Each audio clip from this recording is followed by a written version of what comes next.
اللہ کے محبوب تشریف فرما تھے، مسجد نبوی کے کونے میں ایک عربی دیہاتی آ گیا اور پیشاب کرنے لگا۔ صحابہ مارنے کے لیے دوڑے اس کو کہ اس کو جھڑکیں۔ آقا کریم نے ان کو بلا لیا، کہا اب بیٹھ گیا تو اس کو کر لینے دو۔ جب اس نے پیشاب کر لیا تو آقا کریم علیہ السلام نے اس کو بلایا، کہا یہ مسجدیں ذکر و فکر کے لیے بنائی گئی ہیں، بول و براز کے لیے نہیں بنائی گئی، اور پھر وہاں پانی بہا دیا گیا۔ تو بعض کا ہم جس طرح سے لوگوں کے ساتھ رویہ کر رہے ہوتے ہیں، یہ جو موبائل ہے یہ اس دور کی ضرورت ہے، تو بعض کا اس کو بند کر دیں تو کھولنا یاد نہیں رہتا، کھول لیں تو بند کرنا یاد نہیں رہتا، تو بعض کا نماز کے اندر اس کی گھنٹی بجنا شروع ہو جاتی ہے۔ جس بیچارے کی گھنٹی بج رہی ہوتی ہے تو بعض کا اس کو تیزی سے بند کرنا بھی نہیں آ رہا ہوتا، تو وہ دیر بھی ہو جاتی ہے۔ خیر وقت گزر گیا، اب 4 رکعتی نماز ہے، یہ پہلی رکعت کے اندر حادثہ ہوا تو 3 پوری رکعتیں ہیں وہ غصے سے بھرے رہتے ہیں کچھ نمازی کہ اب سلام پھیر کے تو ہم اس کی خبر لیں گے، اور پھر سلام پھیر کے حالانکہ 3 رکعتیں گزر گئی ہیں، تم رب سے جڑے ہوئے ہو، تمہیں تو یاد بھی نہیں ہونا چاہیے۔ ترغیب کی آیتیں بھی آئیں، ترغیب کی آیتیں بھی آئیں، جنت کا تذکرہ بھی آیا، جہنم سے بھی ڈرایا گیا، تلاوت بھی ہوئی، تم سجدے میں بھی گرے اس کے حضور، تم رکوع میں بھی گرے، لیکن یہ نہیں بھولے کہ گھنٹی اس طرف سے بجی تھی۔ اور پھر سلام پھیر کے سب نے ایسے گھور کے دیکھا جیسے کھا جائیں گے۔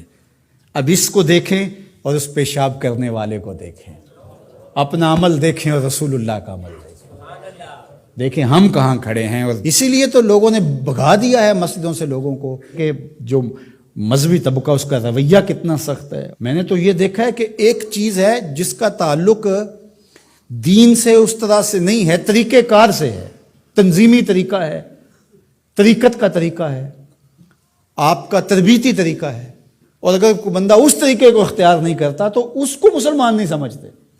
میں ایک تنظیم کھڑی کر لی ہے اور میں اس کا ایک طریقہ وضع کرتا ہوں اور اس کے مطابق جو نہیں چلتا تو میں سمجھتا ہوں کہ یہ تو مسلمان ہی نہیں ہے۔ تو کیا ہم نے یہ رویہ اختیار کر لیا اور کیا انداز اختیار کر لیا؟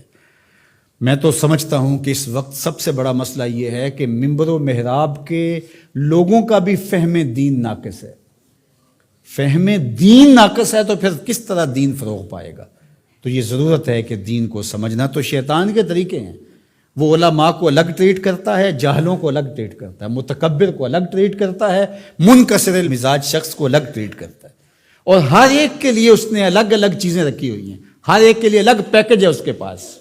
سخی کے لیے الگ ہے، سخت شخص کے لیے الگ ہے، متکبر کے لیے الگ ہے، مولوی صاحب کے لیے الگ ہے، پیر صاحب کے لیے الگ ہے، کارکن کے لیے الگ ہے، لیڈر کے لیے الگ ہے، حاکموں کے لیے الگ ہے، نمازیوں کے لیے الگ ہے، ہر ایک کے لیے الگ اس کے پاس پیکج ہے، اور اس کے ذریعے سے وہ سب کو لوٹ رہا ہے۔ یہ شیطان کے مکر ہیں، فریب ہیں۔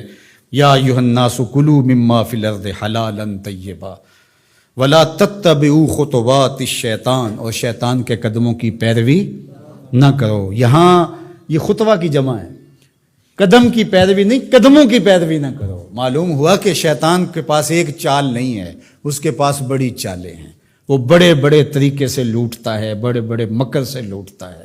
آپ تاریخ پڑھیں، مرتبہ ولایت کے پہنچے ہوئے لوگوں کو اس نے برباد کیا۔ بلعم بن بورا کون تھا؟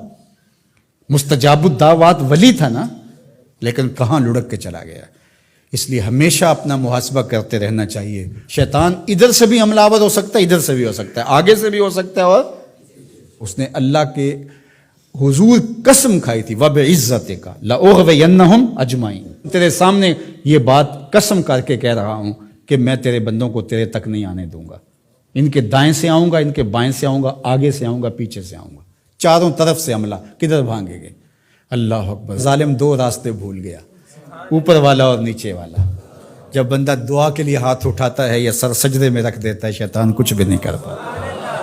تو یہ دائیں سے بھی آ رہا ہے، بائیں سے بھی آ رہا ہے، آگے سے بھی آ رہا ہے، پیچھے سے بھی آ رہا ہے، اور اس نے خود اللہ کے سامنے قسم کی ہے، مجھے تیری عزت کی قسم، ان بندوں کو تیرے تک نہیں آنے دوں گا، چاروں طرفیں گھیر لوں گا۔ تو یہ چومکھی لڑائی ہے شیطان کے ساتھ، کبھی یہ کسی طرح سے آ جاتا ہے، کبھی کسی طرح سے آ جاتا ہے، کبھی کسی طرح سے آ جاتا ہے۔ تو اس کے بڑے مکر و فریب اور بڑے طریقے ہیں۔ اللہ تعالیٰ اس کے مکر و فریب سے ہمیں محفوظ فرمائے۔